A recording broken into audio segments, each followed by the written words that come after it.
Motorsport is full of restrictions, things teams can and cannot do, but what happens when engineers ignore the rulebook with a Le Mans winning LMP1 car?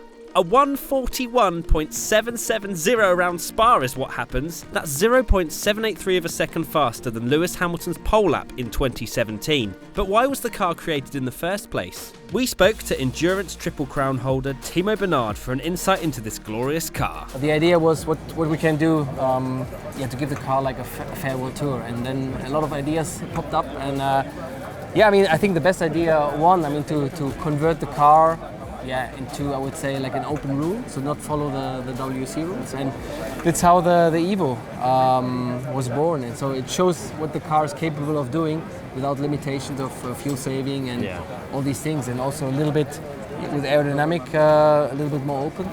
And you can see, that's a fabulous car. And Neil Yanni, a couple of weeks ago, he beat the Formula 1 lap time record, quali record. How was this car made 12 seconds faster than its qualifying time last year? Well, firstly, Porsche removed the WEC mandated fuel flow meter, which allowed the car's brake horsepower to jump from a limited 500 to 720. Combine this with the increased horsepower from the E-Machine, up from 400 to 440, you're looking at 1,160 brake horsepower. But that wasn't the only change. Timo, tell us what else is different on this beast. The nature of the car hasn't changed. It was just like to show without the rules what the car's capable of doing. So can you show us a little bit around the car potentially? Absolutely. Anything that's particularly changed? Well, when we start with the outside shape, you see that, we have no headlights on the front, so it's for weight saving for sure, and we only drove in daylight, so it was not necessarily, the car was, the number one rule was to bring the weight down as much as possible, so that's why we had to skip the lights as well.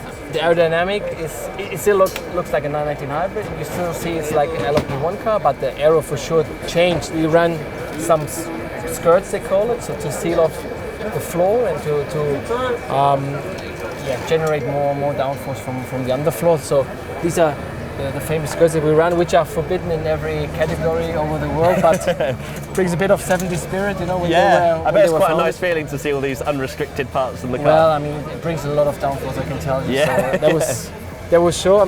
So we implemented that. If you have a look at the rear wing, for sure size of the rear wing and position has changed quite a lot. So the rear wing is much further back, and also the end plates and the wing itself. It's growing bigger and to generate more downforce again. Also, the underfloor, which is very restricted with LMP1 rules, is a lot more open. They try to angle it differently, just again to generate more downforce. If you look at the cockpit itself, not much has changed. It's still, if you look from that angle, it still looks like the LMP1, the 919 hybrid that we started Le Mans with last year. Yeah. A bit of small things, so for sure you have no driver or a lot less driver cooling because it's just basically 1 or 2 laps. So again, to reduce weight. But the nature of the car, like I say, the basic and the functioning has not changed. The lap time Neil Yanni managed to achieve around Spa was astounding, averaging 153 miles per hour over the 4.35 mile lap and managing a top speed of 223 miles per hour. But is there more time to be found? Is a 139 possible? To be honest, we came there, we did some prep on the simulator and stuff like that, but we had like a 3-day test at Spa, and the approach was really to go slow, step by step, and see how the car's developing, what we can do, and in the end, to do a couple of attempts to put down the lap. And the lap was very good, but for sure if you go there again, you will find some lap time. Now, I think we've reached the part of the video where I need to stop annoying you with voiceover and allow you to enjoy listening and seeing the 919 Evo tribute at its scintillating best. Enjoy.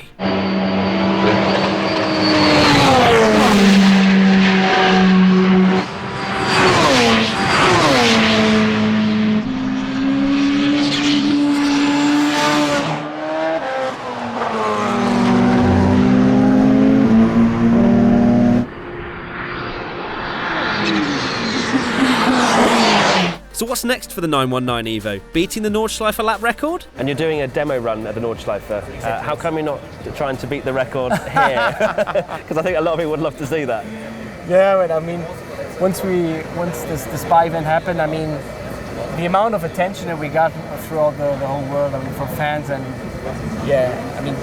media and everything, it was just amazing, overwhelming. And then once we announced that we're going to do a demo lap here, everybody had high expectations. Do it again.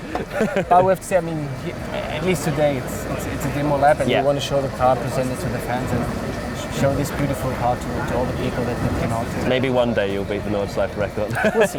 We'll see. Probably do it quite easily as well. I think it's safe to say this is an amazingly successful farewell tour. Who do you think will be next to beat this Spa lap record? Let us know in the comment section below.